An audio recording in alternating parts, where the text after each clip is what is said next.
जाकर ओमेक्स टीम है कालानवासी ने प्रदर्शन किया था अपनी समस्याओं को लेकर, उसके बाद क्या आश्वासन दिया है कंपनी की तरफ से, क्या मैसेज आया?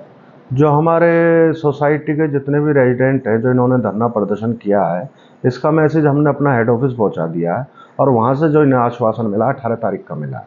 हमारी जो हाई मैनेजमेंट के आदमी हैं, एम्प्लॉई हैं, जो बिजनेस हेड है हमारे अमित कुमार जी, वो 18 तारीख को आएंगे, इनसे मीटिंग करेंगे, उसमें देखते हैं इनका क्या विचार विमर्श होता है। पहले भी इस तरह की समस्याओं की शिकायत की थी इन्होंने? हाँ, पहले भी कई बार ये कर चुके हैं, लेकिन चक्कर क्या है, पहली जो शिकायत थी और अब की शिकायत में अंतर है। पहले तो इनकी सीवरेज समस्या थी और जो भी अपना रोड टूटे हुए तो वो सारे काम कंपनी ने करा के दिए हैं, करवा भी दिए। अब क्या थी? अब इनका जो हमारी पीछे जो हमारा प्रोजेक्ट को बढ़ा रही है कंपनी, अब उसमें जो ये बात करना चाह रहे हैं अमित कुमार जी से, इसी चक्कर में इन्होंने धरना प्रदर्शन दिया है। तो 18 तारीख को आएंगे? 18 तारीख को आएंगे। देखिए, जो हमारी बेसिक कम्युनिटीज हैं, मूलभूत सुविधाएं हैं, वो ओमेक्स में नहीं है और कंपनी उन सुविधाओं को खत्म करते जा रही है। पहले कंपनी ने दिखाया है कि यहाँ पे 15 गार्ड होंगे, यहाँ पे माली होंगे, स्वीपर्स होंगे, यहाँ सीसीटीवी कैमराज होंगे, यहाँ की रोड ठीक होगी, यहाँ पे ग्रीनरी होगी और यहाँ पर कहीं भी नजारे रास्ते नहीं होंगे। अब कंपनी ने क्या करा है कि आउटर बाउंड्रीज कहीं नहीं बनाई, केवल फेंसिंग कर दी और बाहर की सिटी से बाहर की जगह को कंपनी ने, जो कि अनऑथराइज्ड है, को बेचना शुरू कर दिया। वहां पे अनऑथराइज कॉलोनियां बन गई, वहां के लोग सिटी में आ जाते हैं, वो आके शाम को आते हैं, गाड़ियों में काले शीशे होते हैं उनके, और आकर या शराब पीकर हंगामा करते हैं, लाउड म्यूजिक चलाते हैं और रात को 12-12 बजे तक यहाँ पर दंगा करते हैं। कई बार एसपी साहब को बुलाया, कई बार डीएसपी साहब को बुलाया, वो आए भी, वो लेके भी गए उन लोगों को, लेकिन अल्टीमेटली कोई रिजल्ट नहीं निकला। अब हम कॉलोनियां जो ओमेक्स के आसपास कट चुकी हैं, ओमेक्स के आसपास रुद्र विहार कट चुका है, उसके बराबर कुछ पार्ट धौलागढ़ का भी है, कुछ पार्ट ये कॉलोनी इधर हमारे विलास के पीछे काटी गई है और इधर बीएस स्कूल के सामने काटी गई है, पीछे काटी गई है। अब ओमेक्स क्या करना चाह रहा है कि हर अम्यूनिटी की क्षमता होती है, चाहे वो रोड है, चाहे वो सीवर है, चाहे वो पानी है, चाहे वो बिजली है। अब एक नया प्रोजेक्ट आने वाला है ओमेक्स का, उसमें भी यही रोड दिखाई गई है, ये अम्यूनिटी दिखाई गई है।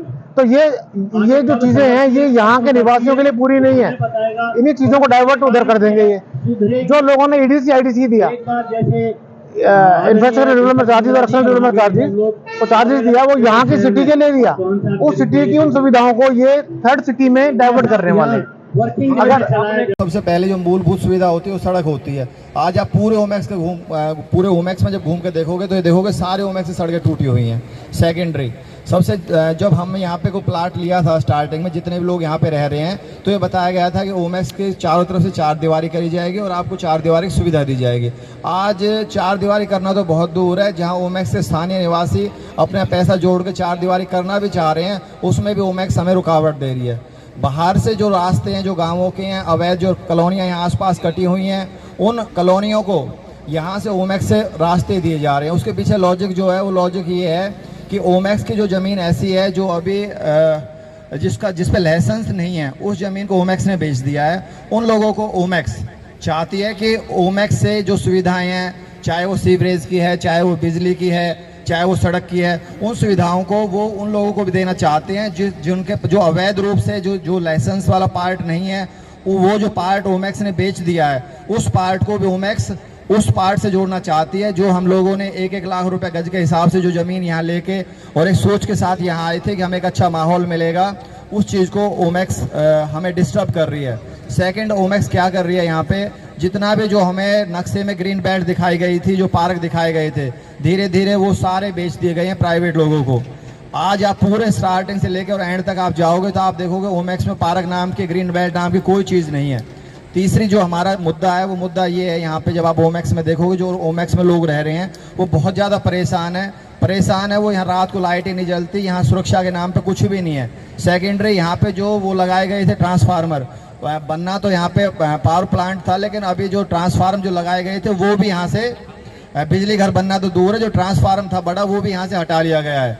सेकेंडरी, यहाँ पे क्या हो रहा है, बिजली के नाम पे जितने भी यहाँ के जो तार हैं वो सारे तार खराब पड़े हैं, जो अपना मेन एमसीबी वगैरह वो सारी यहाँ पे ख़राब पड़ी हैं।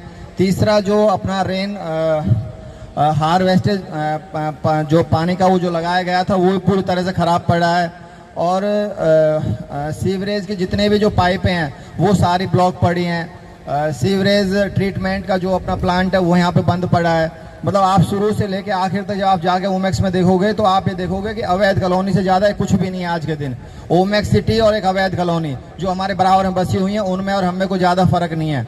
आज जो हमारा सबसे बड़ा बिंदु है जिसके लिए हम यहाँ इकट्ठा हुए हैं वो ये है कि जब हमारी आज तक सुविधाएं पूरी नहीं हो पा रही, अब ओमेक्स क्या कर रही है। अभी आप ओमेक्स में, हम एंट्री गेट पे खड़े हैं और आप यहाँ से देखो 10-12 मीटर का रोड है जहाँ पे अगर आज भी एक गाड़ी खड़ी हो जाती है दूसरी गाड़ी के लिए रास्ता नहीं है। इसी रास्ते से जाके फेज 2 के लास्ट में जाके ये अपना एक नया प्रोजेक्ट लेके आए दीनदयाल उपाध्याय योजना के तहत। वहाँ पे 10-15 एकड़ में लोगों को ये बता के कि ओमेक्स का ही पार्ट है, उसे भी ये कंपनी सेल करने की कोशिश कर रही है। ओमेक्स के लोगों के साथ ओमेक्स कंपनी बहुत ज़्यादा जांची कर रही है और उस जांची से परेशान होकर आज हम सब लोग यहाँ इकट्ठा हुए हैं। भाई साहब, ये प्रदर्शन हुआ आज, क्या कहना चाहोगे ओमेक्स टीम है, क्या परेशानियां हैं, क्या आश्वासन दिया गया है? दिनेश भाई, सबसे पहले तो मैं आपका और आपके चैनल का धन्यवाद करता हूं जो आज सामाजिक मुद्दों पर तत्परता से आते हुए समाज के मुद्दे उठाते हो। भाई, ये ओमेक्स सिटी फेज 1 फेज 2 जो हमारा सेक्टर 11 और 14 में आता है, इसमें मूलभूत जो सुविधाएं उसका बड़ा अभाव है। ना बिजली है, ना सीवरेज है, ना पानी है, रोड टूटे हुए हैं, सिक्योरिटी के नाम पर कुछ भी नहीं है। यहाँ पे हम लोग बड़े दुखी हैं। हमें ये प्राइवेट सेक्टर उस समय जब देखा गया था तो इसमें मूलभूत सुविधाओं का बड़ा आश्वासन दिया गया था और दिखा गया था एक शहर में ये नंबर 1 का सेक्टर होगा। लेकिन हम आज यहाँ पे प्लॉट लेके और अपना रेजिडेंस गाड़ी कमाई लगाने के बाद जो हम ठगासा महसूस कर रहे हैं, बड़े दुखी हैं। उसी वजह से हम लोग सभी आज माताएं, भाई बहन, युवा भाई सब इकट्ठे होके हम इस ओमेक्स के जो मालिक हैं उनकी आंखों को खोलने के लिए हमने धरना प्रदर्शन दिया है। और ये जो प्रोजेक्ट है इनका सबसे गंदा प्रोजेक्ट है, इसी की वजह से हमने धरना प्रदर्शन किया। देखो, ये जब ओमेक्स सिटी के नाम पर जो इन्होंने सब्जबाग दिखाए थे, लोगों ने अपने खून पसीने की कमाई से यहाँ प्लाट खरीदे इस आशा के साथ ये पलवल का सबसे अच्छा निवास स्थान यहाँ रहेगा। लेकिन अब यहाँ देखा जा रहा है पिछले 2-3 वर्ष से ना तो कोई सफाई व्यवस्था है, ना कोई सुरक्षा व्यवस्था है, ना कोई बिजली की व्यवस्था है, ना कोई पानी की व्यवस्था है इनकी। इस कारण से लोग बहुत दुखी हैं। और यहाँ पर पहले कूड़ा का एक वो बनाया हुआ था इन्होंने, कूड़ा घर, वो बड़ी मुश्किल से हम लोगों ने एनजीटी में जाके जब शिकायत की है तब वो वहाँ से कूड़ा घर उठा। बड़ी मक्खियाँ होती थी वहाँ, कुत्ते रहते थे, जो जानवर रहते थे वो हटवाएं। तो इसके लिए हम लड़ाई लड़ रहे हैं। लेकिन सबसे बड़ी दुख की बात यह है कि ओमेक्स सिटी का जो कंपनी का मालिक है वो पलवल का रहने वाला है, हसनपुर का। इनके जो सानवी का स्टाफ है या दूसरा जो सबोर्डिनेट स्टाफ है वो सारा स्टाफ पलवल का रहने वाला है। आसपास के गाँवों के सब एक दूसरे के जानने वाले हैं। उसके बावजूद इन लोगों को इतना दुख होता है कि वो बिल्कुल अपनापन नहीं दिखा रहे। सब लोगों ने तो ये सोचा था शायद हमारे अपने लोग हैं, अच्छी सुविधा देंगे, लेकिन उसके बाजार उनका जो